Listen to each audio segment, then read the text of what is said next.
right, great. And then we come to the final talk today. That will be my colleague at Delft, Mark, who is actually going to do a talk about fundamentals of research method, and I think he will log into the Zoom so that easily share the screen with everybody online as well. And then yeah, that's the most easiest. I sent you the link. I'm checking my battery, but I don't know. Okay. I can run to grab it. Check. Oh, it's fine.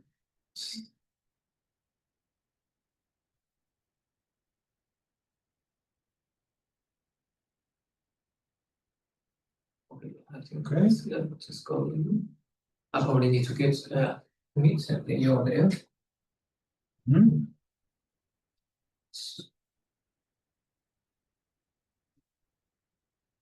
Okay, and then yeah, maybe by screen sharing. Should I use my microphone, perhaps? We are using this one. It's easy. Oh, okay. It's more kind of a over room covered, and also speaker is also here.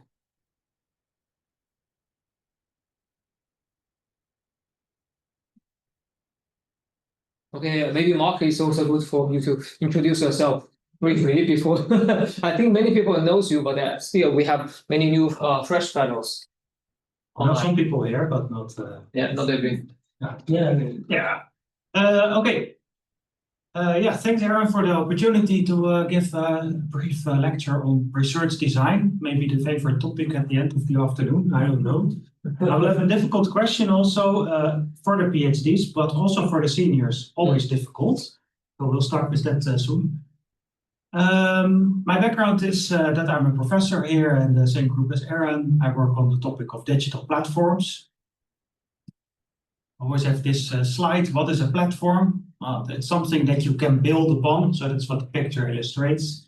So it could be an operating system, or it could be a data platform, or a machine learning as a service platform. We just did a study on that. So something that can be extended with apps or functionality. And like in the stacking example here, what you add on top of it, it's still going to be a stack of blocks, nothing too dangerous. But of course, if we start to extend digital systems, it could become very good, like the connected car platform with apps that make your car more efficient. Or it could be very dangerous, like stealing your data or even operating your car at a distance.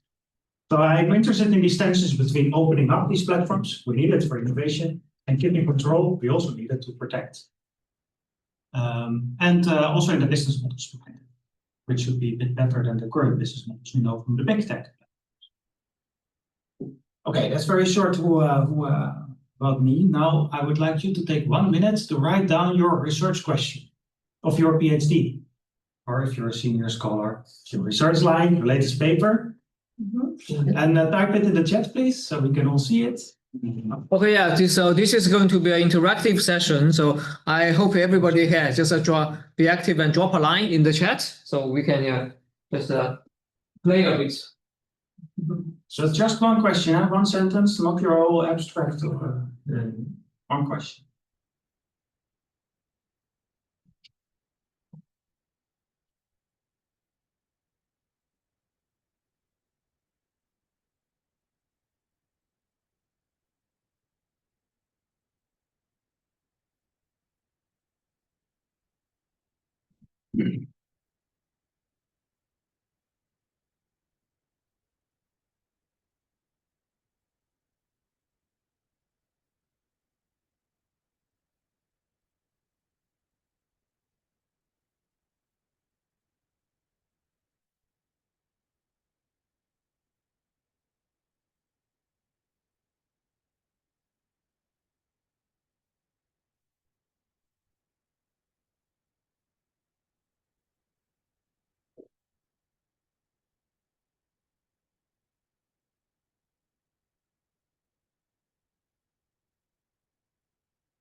Okay, 50 seconds. Okay, be quick, everybody online. I have seen Hank already showed up with his research question. Yeah, nice. And also, I think Bart as well. How about the others? I'm not in the Zoom. Okay. Do you have the link? I sent you the invite actually. You can tell us. Maybe you can tell us. Then. Yeah, maybe you can tell us also on the sports. That's okay. Yeah. Okay.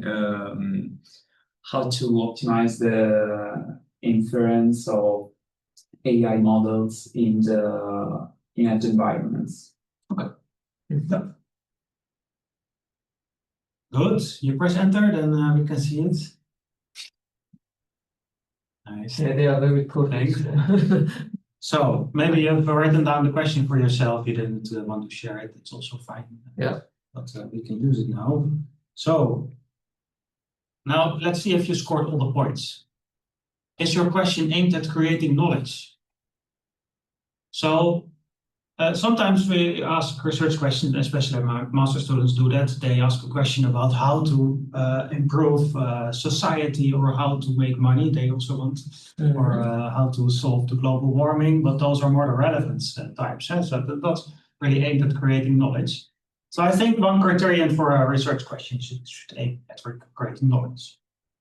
You can check your own question whether it has that. And then it should be one sentence. So sometimes there are multiple sentences, or it's I want to create something that's trustworthy and secure and privacy preserving. Probably has to do something with each other, but what is really your focus? Does one link to the other? So I saw some questions online also with the word "and." Yeah. Or, Yes. What is a business model and how does this influence? Or trustworthiness and transparency. So my question is always, do you write then one PhD or do you write two PhDs? Because if you write one PhD, then you only need to choose one of those and let the rest lead to that.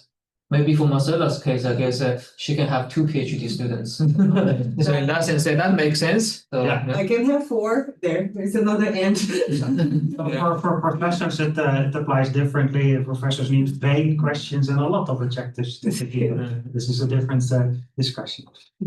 Okay, so you've written down your question, so that's important to start with. Now let's go to a little bit deeper. What kind of question did you create? So in research, and we're going to focus in a deep dive on design research, design science research, but it could be different types. So descriptive questions, what is? In what classes can it be distinguished? So we had online one question, what is the business model of digital wallets? That's a typical descriptive question. And we're happy just to describe the phenomenon, and it could be enough. For the previous talk, perhaps a descriptive question was, what are the ML tools that exist? And how can we distinguish them?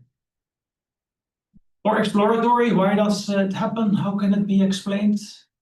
Explanatory, that's a lot of social science questions. What's the cause of? What are the barriers for? What are the drivers for? What makes one company more successful than the other one? But what I'd like to focus on today is design questions, and that's typically a how-to question. How to construct an artifact. An artifact can be a lot of things. It could be something, technology, or a tool, or a product, a service. Even a business model can be an artifact, or an organization.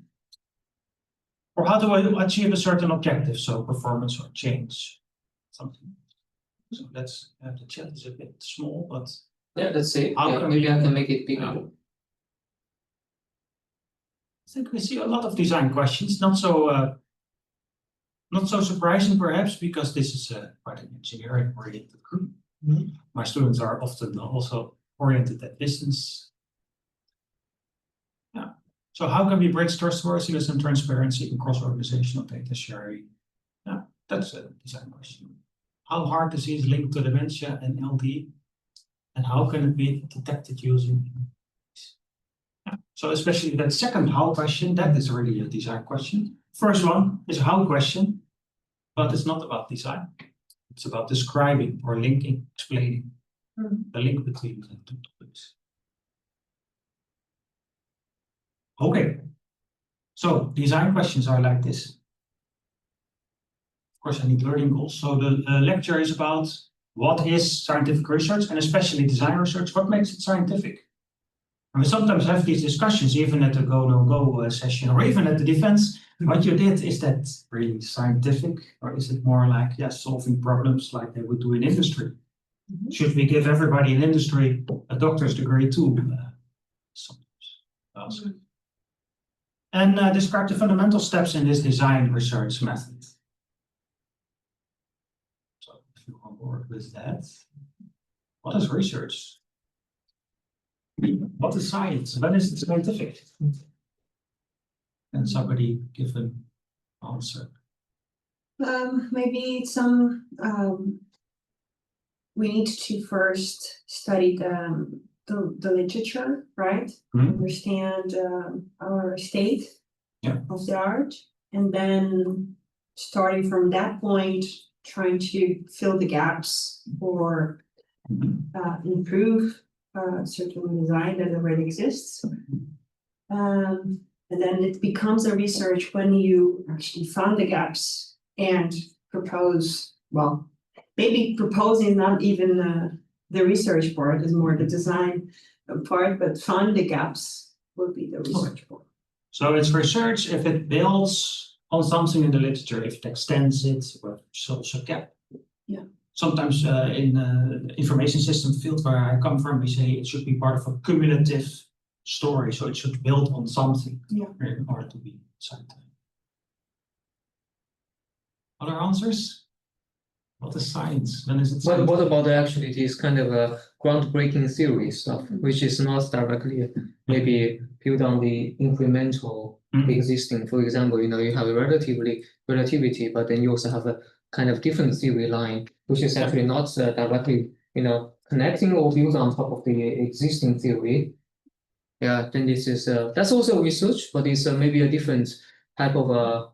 So according to you, then anything that spots a gap and fills the gap is research. But of course, we can also open up a new paradigm, question the assumptions of that whole. It becomes red and rare. That also depends on the stage you are at when it comes to the research. So what Aaron is saying, you can have a luxury of doing this if you are more senior and advanced researcher and nobody is accounting you really for this, right? When you can go around the corridor and wonder, and maybe I will research this. Where I think if you're probably for a PhD student, when we sit down with them and say, okay, let's define the problem. What is the problem? Okay, can we potentially find a solution for this? And then what's the hypothesis, right? So you hope that you set the hypothesis and then you confirm that hypothesis at the end of your 4 years of the PhD. Sometimes people don't, and it's quite difficult to defend, possible to defend as well. But I think if you're starting a PhD, you have to find a reasonably solvable problem, and you need to know that if you apply the right research methods, you can research it and propose some solutions to this problem. In your seniority, you can do this, groundbreaking theories that may take you 5 years to fix, or 10, or you may never solve them. And that's also fine, I think that's I guess it's seniority clearly has something to do with that, but also about whether it's in the engineering domain or outside. For example, in the more kind of a medical, in kind of a more kind of discovery of new medicine and these kind of things, then what I mentioned there, like a new mass formula to a different way to describe how the particles work. And those kind of things are a little bit different from the pure engineering research kind of a paradigm, I would say. But I would say that even in that situation, they usually start from for sure, an application in another disease, for example, and then maybe useful for another one. So I think we're going to go into this discussion because it's about high risk, high gain versus solvable, low risk. Okay, I'll show you what I tell my students. I say research is anything that's organized, systematic, data-driven, critical, objective, scientific, and not just into the general, exploring stuff indeed in the hallway, but a specific problem. Yeah. Okay, yeah, so far so good. And then I think we go into this discussion, which is between basic, fundamental, and applied research. Well, partly, I think. So often, especially by students and here at the technical university, we always want to solve something real in the world, work with a business client who has a problem, it's the government. And then it's sometimes gets accused of being just applied research. You're applying your existing theories to solve a problem, solving a specific business problem demanded by someone in work setting, timely solution. Shouldn't we do real research, fundamental problems, solving a whole class of problems, contributing something new to science rather than applying existing theories? So here you can also wonder, the research question you wrote, where is that in this false dilemma? Is it real basic fundamental? Is it fully applied? If it's fully applied, then why are you not doing it in the business rather than in the university setting? Of course, my answer is always they are not mutually exclusive. So I always advise my students to find something that is both.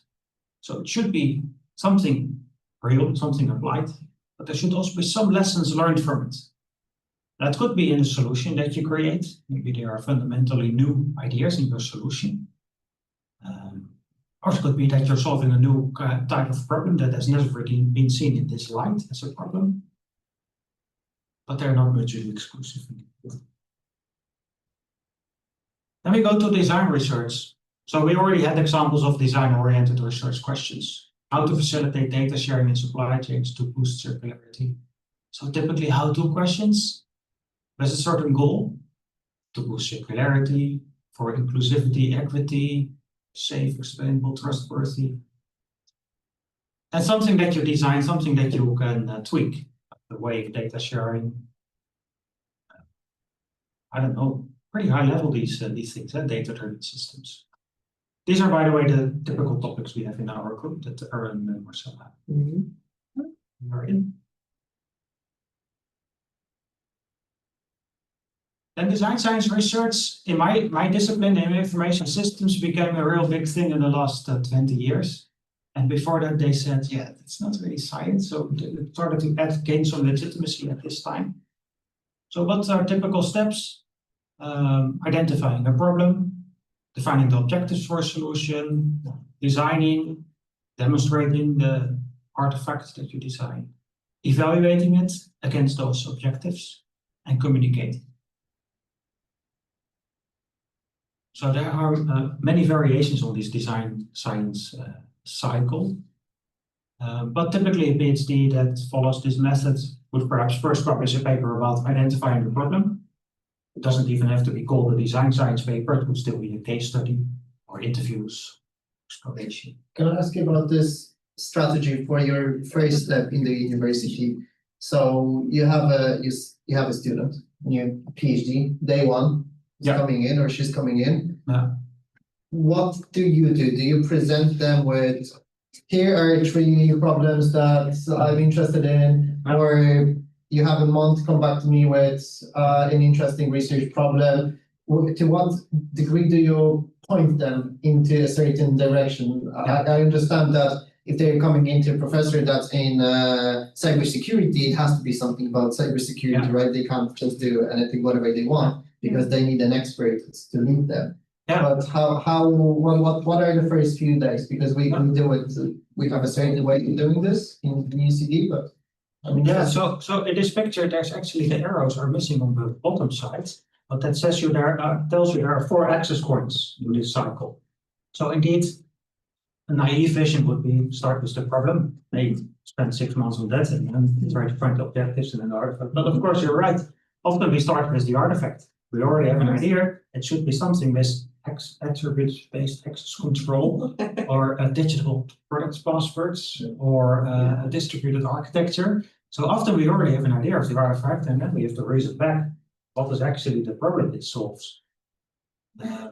Or even you start with the suitable context, the demonstration. You already know it should be something in this EU project. This part. Yeah, well, That's interesting. Yeah, if it's a funded, let's say, if it's a PhD that has to strictly relate to the project. So of course, you have to tailor it so that it fits the outcomes of the project eventually after 3 or 4 years.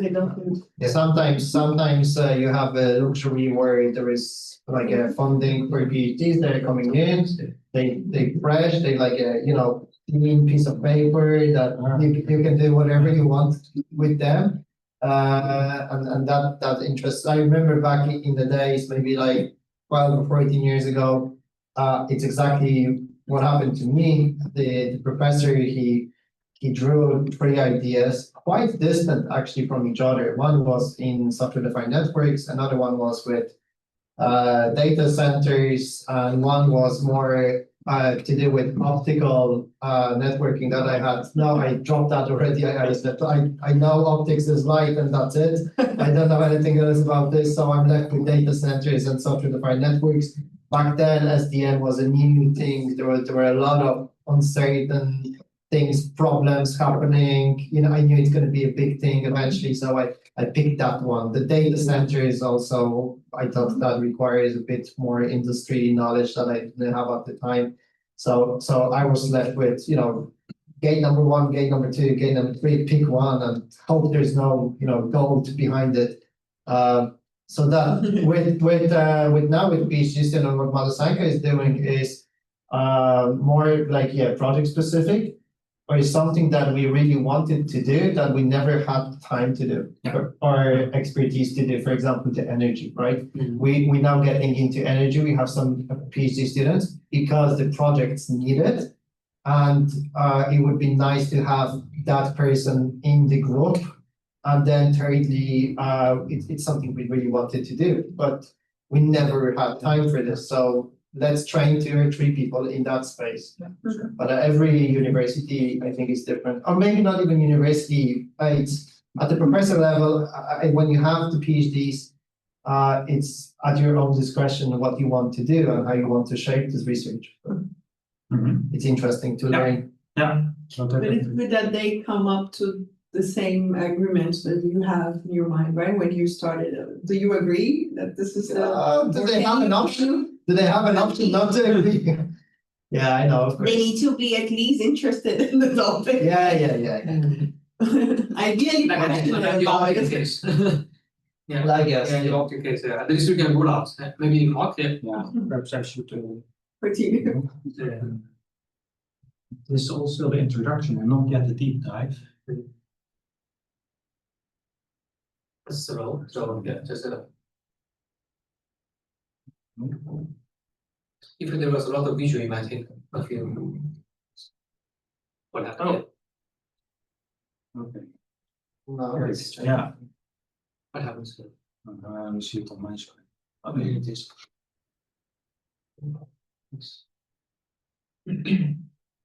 This often helps to position the scientific contribution of a design science work. Routine design, apply not known solutions to known problems. Useful, but not really a major knowledge contribution. And at the other opposite, it's invention. Inventing new solutions for new problems that have never been studied. A totally new type of algorithm to a totally new situation. And often more realistic is improving, so developing new solutions for known problems, or extending known solutions to new problems. Like in the example that I'm going to show, using smart contracts, a known solution to a new problem, data sovereignty in data spaces. So this sometimes helps to position it. Then I would like to share a deep dive of design science research in the data economy done by my PhD student ENSURE last year already. I'll take you through the steps to illustrate the methodology. So, of course, you're right that it doesn't always start with the problem analysis. Sometimes you have an idea of a solution, but that's not how you write up the PhD, of course. Then you start with the problem analysis. So what's the problem here? Data marketplaces. So data marketplaces, companies can sell data to each other, data sets. You could have a data provider like a telecom operator that has the call detail records of their subscribers. And they could sell it to insurance companies who would like to know, for instance, on the usage of a car to build a risk profile. And in return, they give money, compensation. Then you might have a data marketplace operator and third-party providers. Okay. So his research question is about platforms in this area of data markets. So the first step is to identify that problem. And then first to explore what are these meta platforms in data marketplaces, how do they create value? Then the second step, to specify the problem, the goodness criteria. So what are the key facets of data sovereignty in data sharing? Because if you think back about this scenario that the telecom operator is selling your call detail records to an insurance company, and there's clearly some privacy confidentiality issue involved. And the telecom operator would like to keep control over the data, but even better, give the consumer control over the data, as they should be. And that's what data sovereignty is. So what are the key facets of data sovereignty? So if we make a design solution that makes the consumer more in charge of their data, how can we evaluate? So for this, he did a qualitative study. Then he developed design options, control mechanisms. So what control mechanisms could help? Then he looked into the smart contracts, for instance. He then created a prototype, evaluated the solution. So the prototype created with those design options. How does it score against the goodness criteria of data sovereignty? And then evaluate the impacts. So I'll walk you through the steps. So first step is to describe what is data sovereignty. So this is the outcome. This is how to design for data sovereignty. But what is it then? So he went back to literature on sovereignty from social sciences. So really the Rousseau type of work from back then. But he also did interviews with stakeholders on what do you think is sovereignty about? So one of the main contributions, and that's what this paper is about, is that sovereignty is not just about control, because that would be about putting locks on your door. But if you want people to participate, then you also need a way to open up your house, to hand out the house rules, to kick out guests that are no longer welcome. So you don't only need the locks on the door, the control, but you also need to have a way to participate. It's the ownership or responsibility. So we found for the interview study there are these different dimensions of data sovereignty. Then he created the design theory. So here you see on the left-hand side. So these are the things that you can influence, control mechanisms, and this is the outcome, the data sovereignty, what we want to design for. Then within those control mechanisms, there could be different ways based on theory. What could work? So we looked into two theories. One theory is control theory that says if you have control, then the controllee will have desirable behaviors. Control, that's a control mechanism. Desirable behaviors is respecting the sovereignty. Competing theory is signaling theory that says if you signal to a data user that you have control, then they will behave in the right way. And based on these two theories, he made two different design interventions. So one aimed really at control with smart contracts. So, okay, you can control what happens. And one of them, not really control, but a certificate. So you can trust that this data user will treat your data in the right way because we certify. It's not really control. Perhaps some computer scientists would disapprove of this solution at all, but it signals something to the user. We were interested in if you own the data, are you more likely to use this data marketplace if you have real control with smart contracts, or if it's being signaled to this certificate. So we built this model. So this still looks a little bit like a social science model with hypothesis, if this, then that. But in this case, because it's design theory, that if this is the steering variables, things you can design, and then that is the outcome, sovereignty.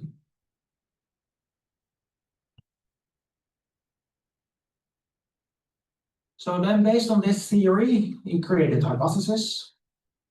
So a set of hypotheses for smart contracts that should work on these and these facets of data sovereignty, and certification should work on those other facets of data sovereignty. That was the assumption. Okay, so now we have the hypothesis, and then they created a prototype. A prototype, of course, with smart contracts in them and with a certificate in them.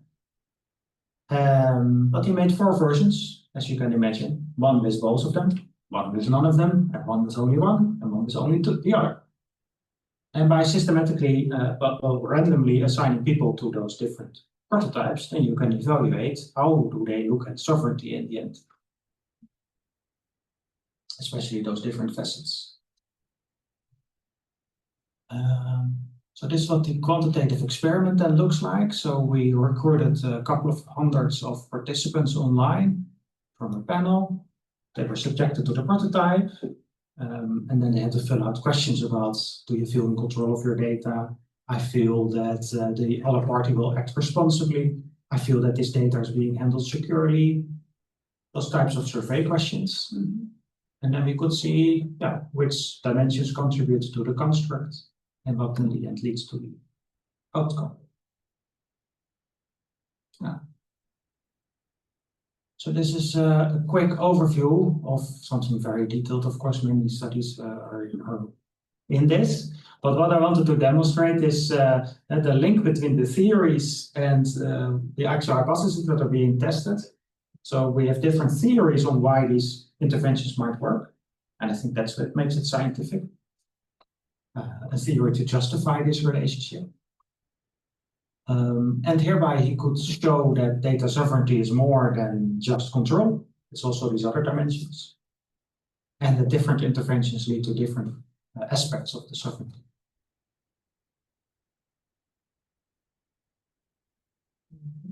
It was just a question about the experiment because I'm still looking at it. Yeah. There is a graph analysis for the 4 different approaches, right? This one? Yeah. Now this slide is about the measurement model for the data sovereignty construct. Mm. So actually the results of those 4 experiments are not in the slides, no. Okay. Yeah, I was And they trying to found that understand. the smart contracts works very well. Certification, I think, didn't really work with those outcomes. Just curious So about different than expected. Mm-hmm. So still control, that means control is actually more influential compared with signal. Yeah. Okay. Yeah, in this particular study, we found that. Just nice because the topic of our conversation was about that. Yeah. Okay. Yeah. Yeah, I think this is the main that I wanted to share today. Yep. Agree. And also, I guess in the sense that I guess people on the online can also raise questions, because I think this is actually showing one type of research methodology compared with many of the methodologies I'm aware. And then, but then I think this one actually has a very nice combination if you are doing multidisciplinary kind of projects, not just purely, directly on one engineering subject or one computer science subject. Because I think I like what my personal experience maybe to mark is that the DSR methods that's actually proposed here by Pefe and Odi Hefner is that they give people actually a more kind of a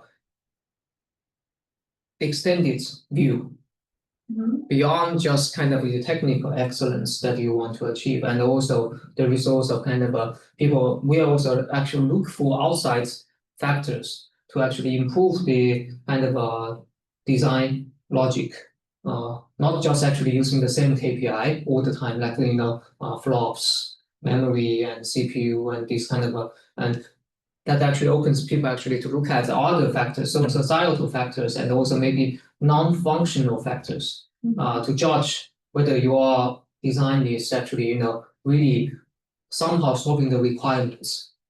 Yeah, if you're solving the right problem also. Yeah, all the right so problem, questions, those outcomes. Yeah. That's why I spent a lot of time identifying the problem, defining the objectives of the solution. Mm-hmm. And of course, the trade-off, you spend then less time on making very excellent technical architecture, perhaps. Technical artifact. Yeah, I don't know, how does Bart, do you feel about if you are proposing this method when you are doing your PhD? Yeah, instead of 3 subjects. Yes, well, I think at the time when I started, it was more open the choices. What I mean by that is over the past 6 years, 7 years, the only way we can really afford PhDs is if we have the projects. When you have the projects, you have specific objectives and also you have specific KPIs. So you know the matrix you showed with the improvement, and so we actually focus more on the improvement, right? Yeah. Because we always make promises. Like we promise 10% less energy usage of something. We promise 99% detection rate. So that is kind of becoming our objective, and then from this we derive the question whether it's how or what and so on. And this is how we now. It's like a forced strategy for picking the topic of the PhD student. Back in my days, it was a bit more open. It was more like, hey, we have 150,000 euros spare. We can hire 1 or 2 PhDs, and this is what I do on a daily basis, as in speaking as a professor. And what would you like to do? I'm interested in these 3 or 4 different things. You can pick one, or if you have really good idea, then you can come to me and propose something. More like what master students do, right? Yeah. They come to you and they say, well, I would like to develop this, or I would like to write a publication on this. Now it's, I think, even 100% project driven. So we have to kill 2 birds with 1 stone. And if you look here, then are you on the left side then? Low risk, producing good product with state of practice, of course, using some available component. Or are you still doing work on the right hand side? We don't know how to do this. Yes, so I don't know percentage wise, but we want to first meet the objectives, so do the low risk. So we want to develop something that was promised to be developed, and then we want to spend 20-30% of time on doing something novel, right? Same. If time allows.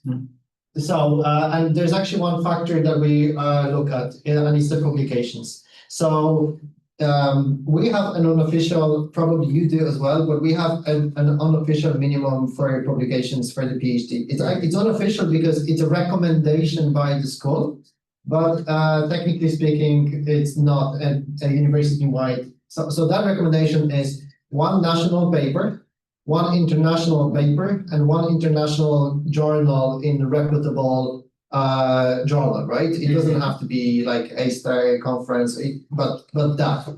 If you have these 3 things, then the supervisor is happy enough, but not very happy to allow you for your defense, right? So then we have another requirements, for example, for Madhusanka, I don't know if it's written anywhere, but it's like you should aim first for an A-star conference. If you don't get that, then drop lower, publish. And then we usually aim for something like 4 maybe publications, which in computer science is actually relatively easy to achieve. If you in biology, it may take you 2 or 3 years to publish in 1 paper, and you have many authors on this because of the amount of experiments you have. And also names the issue. Yeah. And that, of course.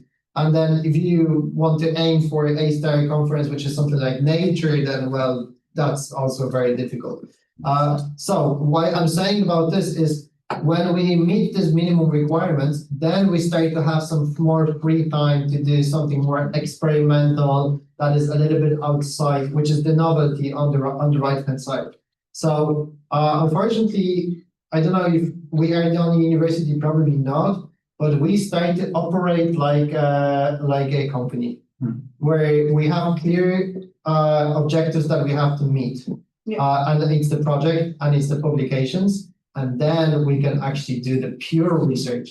That sentence or that term, pure research, we don't get to do that a lot, or ask our students to do a lot, which is very pity, but it's a connected chain. It's like you have the PhD student because you have the money. You have the money because you have the project. If it's a coexistence. But usually what we try to then do is get the PhD to finish the degree within 3 years. So have that last year to do your own stuff and write the thesis, which can be very quickly written if you have the publications, right?